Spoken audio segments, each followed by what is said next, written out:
right, welcome to our class. My name is Dr. Diana Thomas. I go by Dr. T because one of my students here that I taught in '96, we were not allowed to call you by your first names back then. And so he nicknamed everyone in the classroom, and he nicknamed me Dr. T. And unfortunately, he's no longer with us. So I keep that as a reminder to myself of his memory. And so you can either call me Dr. Thomas or Dr. T. I grew up in Glendive, Montana, which is on the eastern side of Montana. You probably don't know anyone from the eastern side of Montana because most of the students that come here from Montana are from the western side. So the western side is the river runs through it, mountains. The eastern side is flat and cold. I did my undergrad at the University of Montana. You guys have stuff here at West Point. You're number 1 at this, number 5 at that. We were a number 10 party school in the nation. And I got my doctorate from Georgia Tech, not a party school. If you don't look like a hick, got these from Idaho, and I listen to metal and country, and other stuff that I really don't want to talk about, maybe some Katy Perry or something on the side, but I listen to other stuff as well. Favorite comedian is Brian Regan, and I love superhero shows, and I play guitar and harmonica. These days, not so much because I haven't had the time. So, and in addition to that, you might see me at the gym. I like to work out because I fit in here really well. I'm trying to get into West Point because they tell me that I should do the IOCT. Like, first, let me pass the CFA. So we'll start there. Let me see if I can get a pull-up in. I'm almost there. And you have more access to me than just traditional AI. So we're the institution with the most available professors. You can contact me via cell. That's why I'm getting all your numbers. You're going to be in my phone. And I should be on your speed dial as well. So you can just text me when you come up with issues. So that means that, 1700, if you're working on something, you can text me then and say, this is a picture of my work. I don't understand what's going on here. Can you help me? The only issue is if you text me the night before something's due and I'm in bed, then I can't help you anymore. Then you're on your own. I've also worked with students by Skype after you're actually in your barracks and you have time to actually do something and concentrate. So while we could also work like that.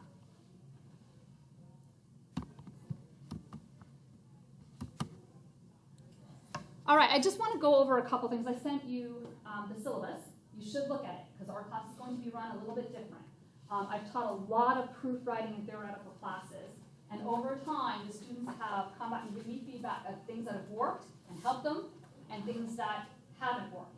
So at this point, I know the things that are going to lead you to success. One of them is laboratory notebooks. So you need a chance. This is not like 255 Jedi math, where you're just running through computations. This is not like 376, where you have projects. This is an iterative process. So when you write your first things down, it's going to seem really foreign. You need time to learn those things. So what I do is I keep track of everything. Can I use this? In this type of notebook, you put your homework problems in here, and then I give my feedback to you as I collect all of these. So my desk is going to be piled up with these on the days that homeworks are due, and I give you feedback. What I usually do is I typically give you the chance to revise based on my feedback. So the feedback may not be, hey, just correct this. It might be, hey, read this page in the book and tell me what you think it means. So it's something directed personally at you. So there's not a one-size-fits-all for this kind of mathematics. And that's been one of the things that's been most useful for my students. And even I think the foundations class, every time I think I'm going to drop this, they say not to. So I just taught foundations, and they said this is one of the things that helped them the most. It's a lot of work. It might seem like a lot of work on your end, but towards the end of the semester, you guys are going to have mastered it. So my hope is that you'll master it, and then you'll feel like, oh, I don't know why you're having trouble, but I'm doing fine here. So it's going to suck at the beginning. There's nothing I can do about that because it's going to be something you have to get used to. But trust me that if you do this, you get the feedback and revise, and you'll learn from re-edits and revisiting material again and again. And then also what this does is it helps me look back at things. Like if you have an issue with something in the future, I can go back and go, oh, you had that issue back here too. Remember when we did this? So it gives me a full record of what happened. So how am I going to work that into the grade? Because other sections are just taking the homework and they are not doing a revise.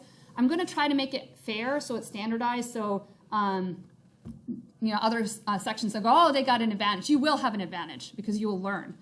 You'll really learn as a class. Everything's built in here. But it will be on your merit. So you're not going to get a freebie. So you can tell any other cadet from any other section, I had to work a lot harder. So close your mouth. The other thing is in-class assignments. I know we do board sheets, but I like to collect things so that I can give you feedback again. And so a lot of the times I want to collect things from class and then mark it. You should get full points on it because you have me in here to check if something's correct or not, and you have each other. So it's just, sometimes I think that everything was clear as a bell, and then when I get the in-class assignments back, I'll realize there is a problem. So that's more for me. The portfolios, I started that here actually years ago. So I taught here in 96 to 98. If you had a junior civilian, I was one of those guys. And if you ever had Dr. Arnie, he was Colonel Arnie back then, so I was under Colonel Arnie, and we had brown bombers for every class.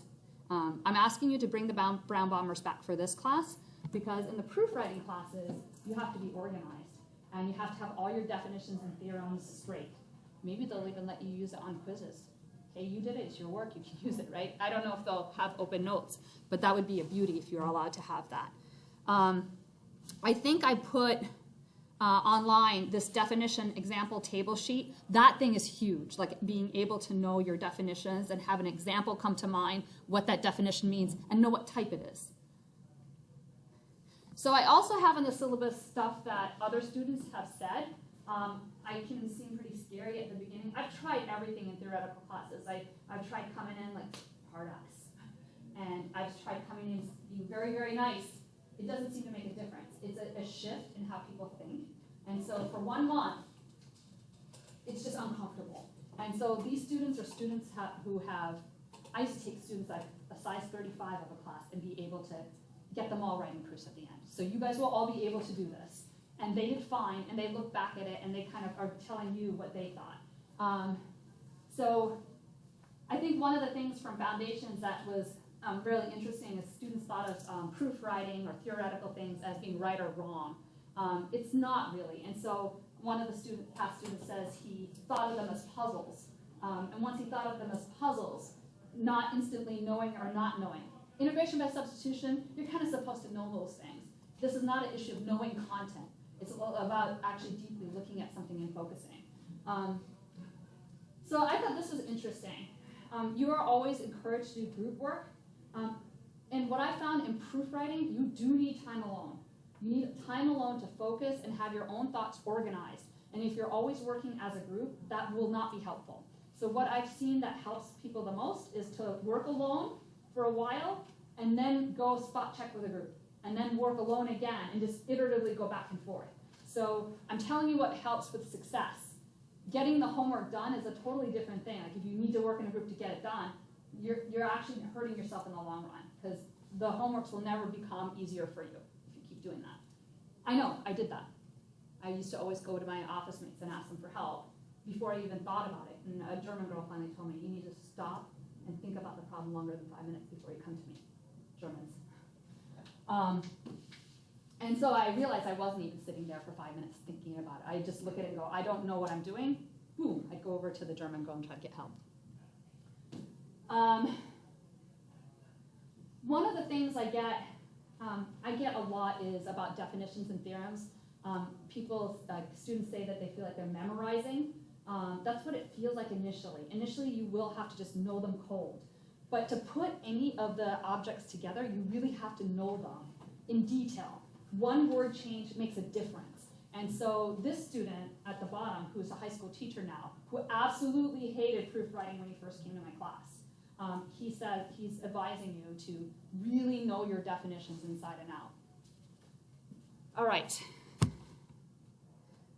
I went and asked Colonel Watts. So I haven't taught this particular class because I never taught a class like this particular one. In most math departments, I taught outside of here for 17 years. In most math departments, stats is separated from the math department. So mathematicians don't teach stats, any stats classes. I'm a mathematician. My trade is pure mathematics. I was trained in pure mathematics. My research is all in applied mathematics. And for a stat class like this, I went to Colonel Watts. She's taught it 7 times. And I asked her, what are students going to think when they first walk in here? And she said that students always ask for data. This is not a data class. It's a theoretical stats class. I call it baby measure theory. So there's a course that you take in graduate school called measure theory. This is a baby version of that class. Students also say they hated MA 376, so they're going to hate MA 476. There's no connection between the two classes. I know that second one because I heard Nikita say it. That I hate 376, so I'm not going to take 476. It's a totally different class. I've heard this a lot. I'm not sure. This is something I heard in past classes. I've always been good at math.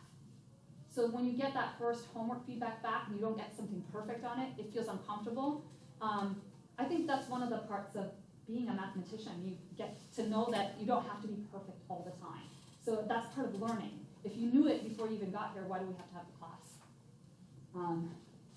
And then another one I get is just show us more examples. It doesn't work here. If I sat and showed you a whole bunch of U substitution problems step by step, you would be able to maybe even without doing a problem yourself, figure that one out. This is not like that. In fact, I have a wonderful story, I think. I had a friend in graduate school who had a photographic memory, and she would just memorize herself through every single class. In fact, she would look at my notes right before the test and do better than me at the test. She was that good. She failed the comprehensive exams 3 times and was kicked out of graduate school. Because this kind of math, you can't just memorize yourself through it. You have to think. You have to think about them as puzzles, and you have to rely on your brain. The deep thinking part of your brain. So it doesn't work to just memorize yourself through the class.